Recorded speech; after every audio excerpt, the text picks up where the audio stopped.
Gospel Postcard မြန်မာမှနှွေးထွေးလှိုက်လဲစွာကြိုဆိုပါသည်ကြီးစုနားစဉ်နေသူများအားလုံးအပေါ်မှာဖယားရှင်ရဲ့ညီသက်ခြင်းနဲ့ကြီးစုတော်အပေါင်းတက်ရောက်တည်ရှိနေပါသေးလို့ဆုမွန်ကောင်းတောင်းလိုက်ပါသည်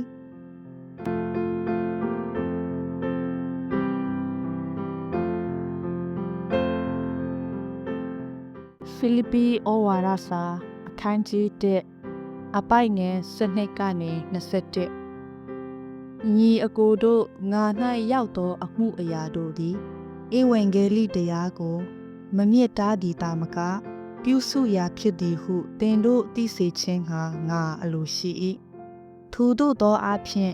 ခရစ်တော်ကြောင့်ငါခံရသောချီးနှောင်ခြင်းအမှုအရာသည်နန်းတော်၌အနှံ့အပြားထင်ရှားသည်တာမကခတ်သိမ်းသောအရက်၌ထင်ရှား၏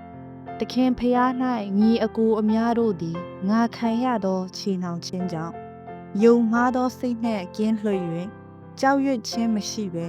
နှုတ်ကပတ်တရားတော်ကိုသာ၍ဟောပြောဝံ့ကြ၏လူအချို့တို့သည်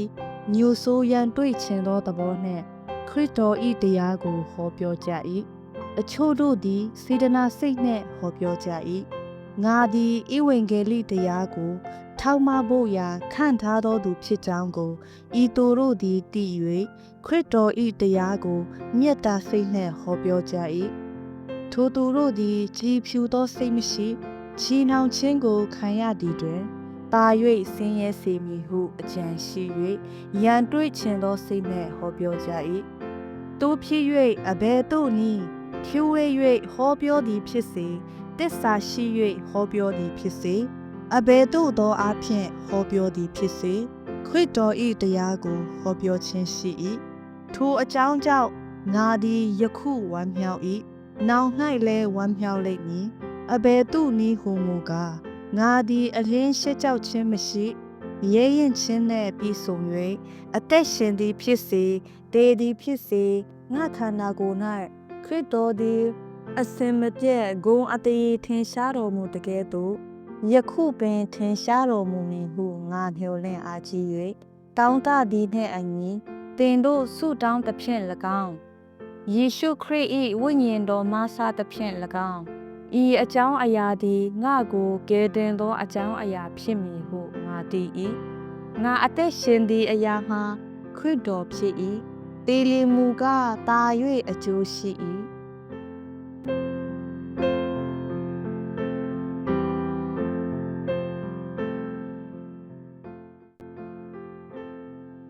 သခင်ဖျား၌အစင်မပြတ်ဝမ်းမြောက်ခြင်းရှိကြလော့တဖန်ငါဆိုသည်ကဝမ်းမြောက်ကြလော့ဖိလိပ္ပိဩဝါဒစာအခန်းကြီး4အပိုက်ငယ်4ဝမ်းမြောက်ခြင်းကိုရွေးချယ်ပါဂိတ်ဒီစူပါမားကတ်၏တစ်တီးနှင့်ဟင်းတီးဟင်းရွက်တန်းတို့စိတ်တကြရက်စိတ်လက်မပါဘဲတဟန်းချင်းလှမ်းသွားနေသည်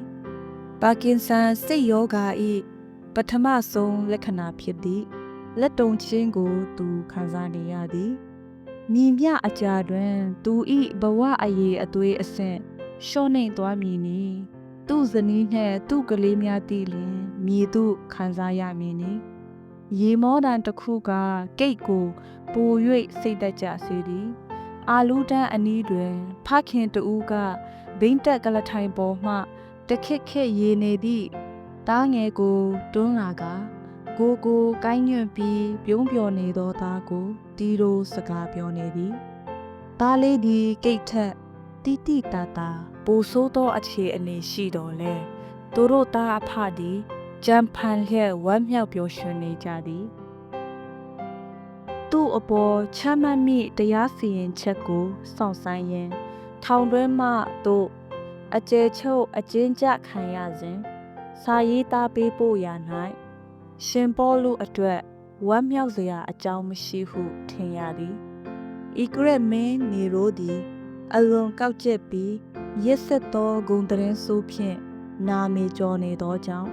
ရှင်ပေါလုအနေဖြင့်စိုးရိမ်စရာဖြစ်သည်သူနောက်ွယ်တွင်အခွင့်အကောင်းယူပြီးသူတို့၏ဂုဏ်သတင်းကြော်ကြားရန်ဟောပြောနေသူများရှိကြောင်းကိုလည်းရှင်ပေါလုသိသည်သူတို့သည် တမန်တော်ကြီးအချုပ်ခံရခြင်းအပေါ်အမှုပိုကြီးအောင်ပြဿနာကြီးလာအောင်မီးမွှေးနေသူများပင်ဖြစ်သည်သို့သောရှင်ပေါလုသည်ဝမ်းမြောက်ရန်ရွေးချယ်သည်သူ၏ပုံသက်တည်အတိုင်းလိုက်လျှောက်ရန်သခင်ဖျား၌အစင်မပြည့်ဝမ်းမြောက်ခြင်းရှိကြလောငါတဖန်ဆိုသည်ကဝမ်းမြောက်ကြလောဟုဖိလိပ္ပိမြို့သားများအားတိုက်တွန်းနှိုးဆော်ခဲ့သည်မိမိ၏အခြေအနေကစိတ်ပြည့်ဖွယ်ဖြစ်နေလေသခင်ယေရှုသည်ကျွန်ုပ်တို့နှင့်အတူရှိနေပြီးကျွန်ုပ်တို့အတွက်တောက်ပသောအနာဂတ်ကိုအာမခံသည်တင်ကြိုင်ကိုမှထားမြောက်သောသခင်ခရစ်တော်သည်တဖန်ပြန်ကြွလာကသူ၏နောက်တော်လိုက်များသူနှင့်အတူရှိစေ၍ထားမြောက်စေမည်ဖြစ်သည်ဤနှစ်သက်ကိုအစပြုသည်တွင်ကျွန်ုပ်တို့ဝမ်းမြောက်ရှင်လန်းကြပါစို့မိသည့်နာကျင်ခံစားရမှုတို့မတရားမှုကတင့်အားဝမ်းနည်းကြေကွဲစေသည်စိတ်သက်ကြစေသည်သခင်ယေရှု၏တမန်တရားကတင့်အားမြည်ကဲ့သို့ဝမ်းမြောက်ပျော်ရွှင်စေသည်အဖဖရာကျွန်ုပ်၌ဖြစ်နေသောအခြေအနေများ၏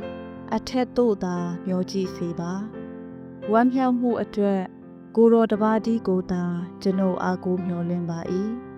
အာမင်